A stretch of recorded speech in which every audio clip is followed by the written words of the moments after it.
Good evening, I'm Steve Johnson. Be sure to get our app on your smartphone or tablet. You can also watch the Dove on our website or on our Roku channel. From the Dove newsroom at this hour, Justice Antonin Scalia's flag-draped casket today arrived at the Supreme Court to lie in repose. Supreme Court police served as pallbearers to carry the casket up the marble steps into the court's Great Hall. Scalia's son, Paul, a Catholic priest, recited traditional prayers over his father's casket after it was placed in the court's Great Hall.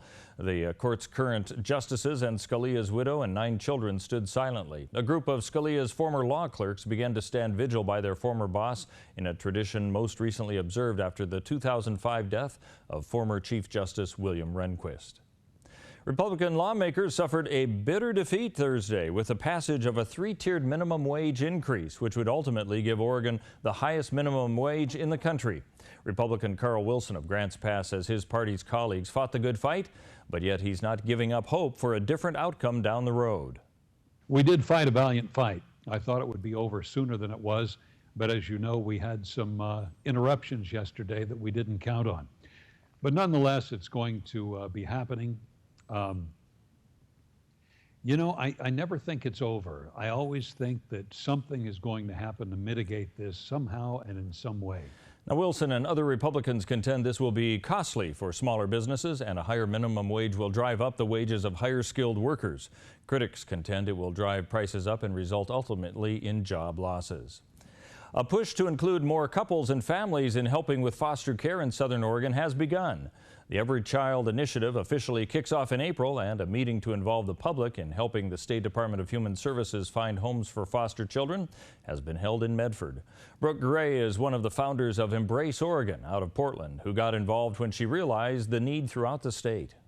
Embrace Oregon has become this third space where folks from the public sector, the private sector, and the social sector can come together for our community's children.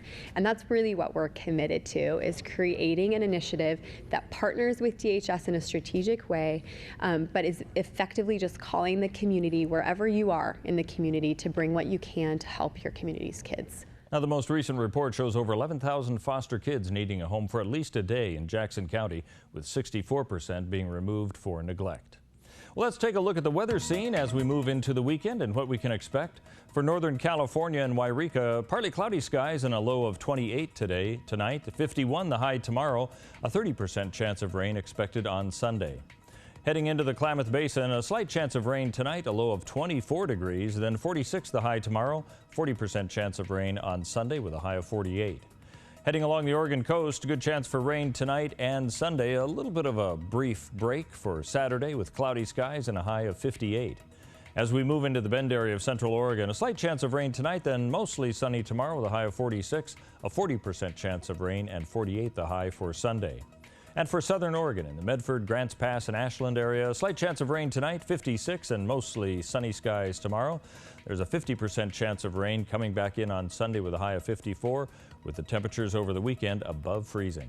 That's a look at news and weather. You're up to date on the Dove.